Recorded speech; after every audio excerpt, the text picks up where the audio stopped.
அனைவருக்குமே வணக்கம். சற்று முன் கிடைத்திருக்கக்கூடிய ஒரு மிக மிக முக்கியமான செய்தி ஒன்று வெளியாகி உள்ளது.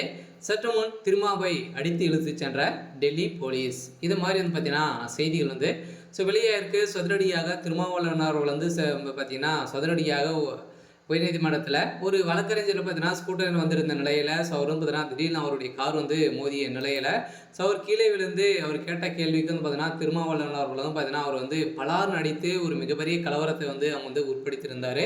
ஸோ இந்த நிலையில் தான் சதுரடியாக இது மாதிரி பார்த்தீங்கன்னா கட்சிக்காரர்களே பார்த்தீங்கன்னா ஓட ஓட அவர் அடிக்கப்பட்ட சம்பவம். அவருடைய ஸ்கூட்டரு அதே மாதிரி பார்த்தீங்கன்னா அவர் அடித்து அனைவருமே சேர்ந்து அவர் அடித்து மயக்கம் போடக்கூடிய அளவிற்கு பார்த்தீங்கன்னா திருமாவளவன் அவர்கள் அவருடைய தொண்டர்கள் பார்த்தீங்கன்னா அதிரடியாக அடித்திருக்காங்க. ஸோ இந்த நிலையில் தான் சதுரடியாக நீதிமன்றத்தில் வழக்குப்பதிவு செஞ்சுருக்காங்க. இந்த வழக்குப்பதிவின் அடிப்படையில் இவர் மீது நிறைய வழக்குகளும் கிரிமினல் வழக்கு போட்டு இவருக்கு 10 ஆண்டு சிறைக்கால விதிக்கணும் அப்படின்ற மாதிரி பார்த்தீங்கன்னா போராட்டத்தில் விதித்திருக்காங்க. ஸோ இருந்தாலுமே இந்த நிலையில் சதுரடியாக டெல்லி மேலிடத்து வந்த தகவலின் அடிப்படையில் அதிரடியாக திருமாவளவன் அவர்கள் செய்தது ஒரு மிகப்பெரிய அடாவடித்தனம். திமுகவுடைய ஆட்சிக்கு முற்றுப்புள்ளி வைக்கும் விதத்தில் இப்போ அதிரடியாக பார்த்தீங்கன்னா திருமாவளவன் அவர்கள் டெல்லிக்கு தூக்கியிருக்காங்க. அதிரடியாக திமுகவுடைய கதை முடிந்திருக்கு. திருமாவளவனால திமுகவுக்கு ஒரு மிகப்பெரிய இழப்பாக தான் இருக்க போது.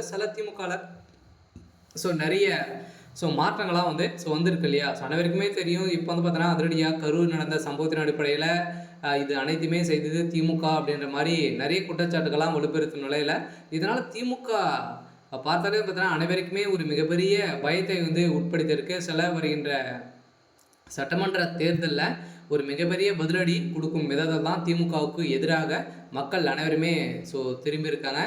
இந்த வகையில் தான் சதுரடியாக பார்த்தீங்கன்னா திருமாவளவன் அவர்கள் அதிரடியாக கைது செய்யப்பட்டு இப்போ டெல்லிக்கு அடித்து இழுத்து சென்றதாக ஒரு பரபரப்பான ஒரு தகவல் வெளியாக இருக்குது. இந்த நிலையில் வாகனம் அவர் வண்டி மீது மோதவில்லை, ஆனால் சிலர் பொய்யான செய்திகள் பரப்புகின்றன என அண்ணாமலை பேசும் நிலையில் இதற்கு வக்காலத்து வாங்கிய எனக்கு எதிராக கருத்து கணிப்புகளை பரப்புகின்றன. விபத்து என்று சொல்லும் வகையில் எதுவும் நடைபெறவில்லை. இது பெரிதும் தலைமை நீதிபதி கவை மீது காலனி வீச முயன்ற சம்பவத்தை திசை திருப்ப முயற்றுகின்றன அப்படின்ற மாதிரி பார்த்தீங்கன்னா திருமாவளவன் அவர்கள் அரசியலாக பேசியிருக்காரு.